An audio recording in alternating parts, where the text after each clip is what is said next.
کوئی نبی، صحابی، تابعی اور ولی بھی اس دنیا میں ہمیشہ کے لیے نہیں آئے. ایک دن آئے گا ہماری بھی نماز جنازہ ادا کی جائے گی. ایک دن آئے گا ہماری لاش پر بھی لوگ روئیں گے.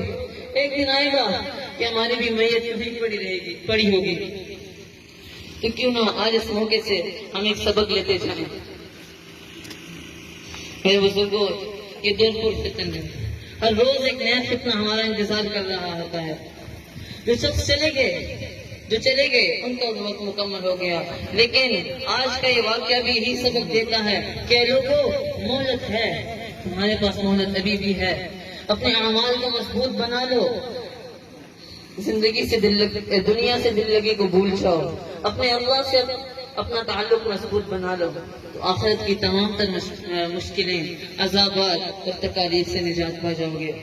میں اللہ رب العزت سے دعا